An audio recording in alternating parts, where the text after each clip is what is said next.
So hello everybody and welcome to this tutorial on how to set up the virtual machine that we need during the lab sessions of this Dune course.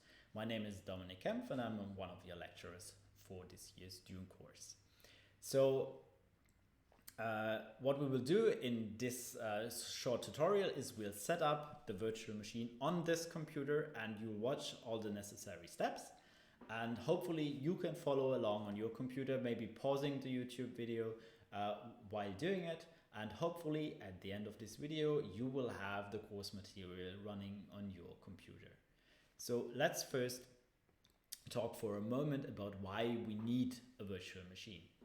So we have 40 participants from all over the world for this course. I'm pretty sure these 40 participants have 40 very different systems. Like some people may be using Windows, some Mac OS, some may already be using Linux, but a variety of Linux distributions. So I'm pretty sure that no two of these setups are exactly the same. Now, we require in order to run this course effectively, we need a unified environment for development across all the participants, because otherwise we cannot understand your problems, and your problems might be very individual to your setup. Now there's several ways to achieve this, and one of them is a virtual machine. So a virtual machine is a file that we distribute, and this can be opened with a special software. In our case, it's called VirtualBox. And then you have a simulated computer. Say this is not very technically accurate term, but it explains it quite well if you haven't heard of virtual machines. A simulated computer that runs in a window of your actual operating system. And it can, in this virtual machine, a different operating system may be running. And in our case, this system that we are installing into the virtual machine is a Linux system. It's based on Debian 10. We can use that and distribute a unified environment. It's a ready-to-use Linux system that has all the course material and all the prerequisites already installed, and we can immediately start working on the course material. Now, before we go further, what you should have done is installing the VirtualBox software. You can get it from virtualbox.org. This is, I'll show you here. So virtualbox.org. If you go to the website, it has this very large button, download the latest version of it, which is 6.1. You click on that, you find a selection of operating systems, like hosts. So the host operating system is the operating system that is currently running on your computer, as opposed to the guest operating system, which is the one that we will be installing into the virtual machine. Now you select the correct host and then you follow the instructions. I'm not covering this here because it might highly depend on your operating system, but the installation is usually not very complicated. And if you have trouble with it, you also find plenty of information on the internet, because VirtualBox is a widely used software that's developed by Oracle, which is a very big company. The second thing that you should already have done is downloaded the image file that we provided. We provided a link in the email.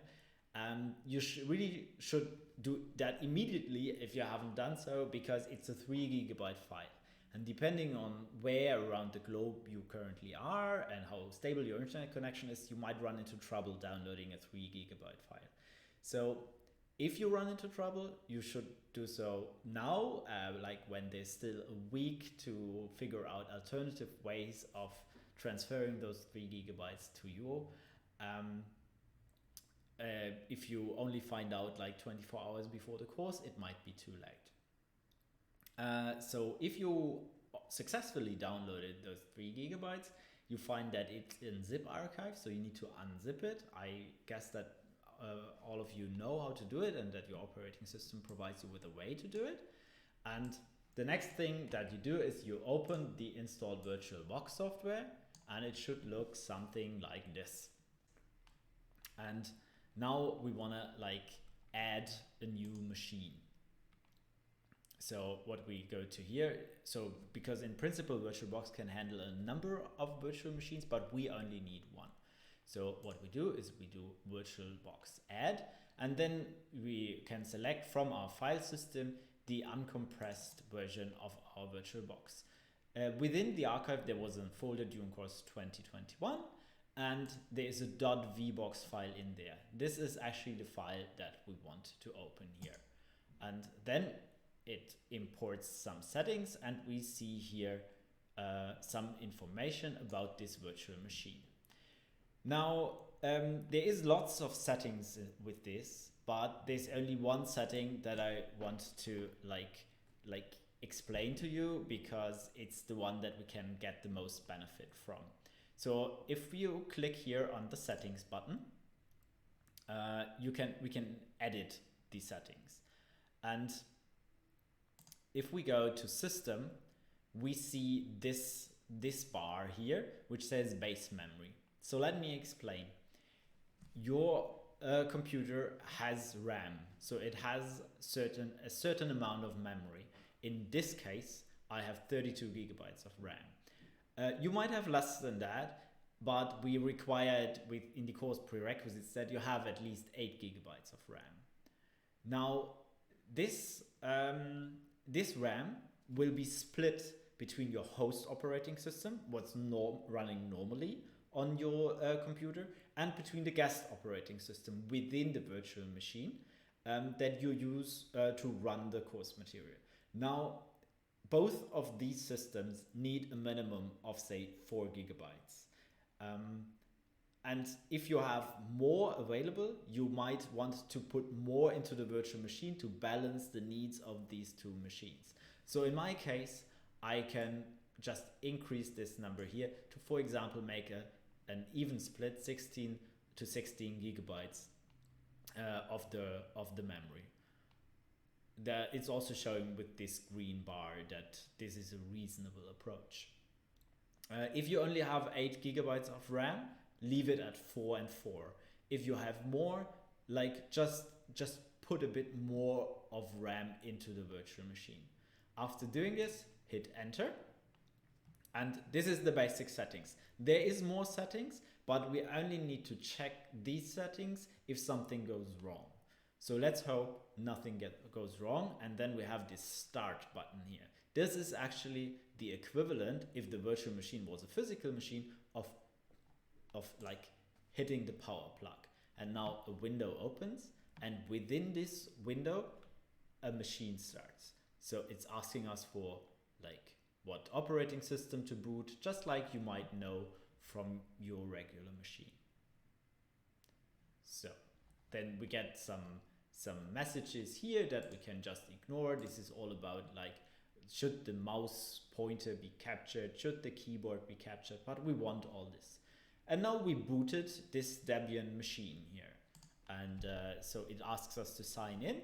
And as provided, this is the username is Dune, and the password is course, like COURSE. And then we can hit login. And there we are. This is our operating system. Now this looks a bit weird resolution wise. So this depends on the screen resolution that you have in your like outer operating system, in your host system. And what you can do about this is we can go to view, virtual screen, and now like work on the settings here. So it says scale to 200% right now. That is maybe not correct. And so we scale it to 100%. Now we only have a very small window within this larger window. So what we can do as well is like we can increase the resolution. Like this is the native resolution of my screen. So I've come to a like reasonable. So maybe we need to go to full screen. For example, here it asks us, do we really want to switch to full screen, and how do we get back? Like, we need to press the host key, which is right control in this case. Okay, so we switch, and now we actually have a full screen version of the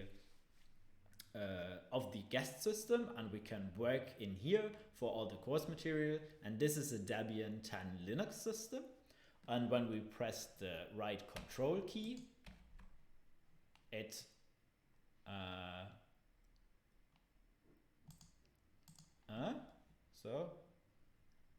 okay, so down here we can leave the full screen mode. So we can again switch into full screen mode.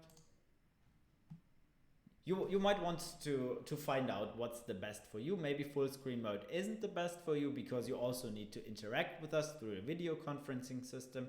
If you have two screens, it might be very good to have the virtual machine on one screen and the video conferencing system on the other screen. You have to find your perfect settings, but the important part for today is that you are able to boot the virtual machine, and then we will see in another video how we work inside this virtual machine.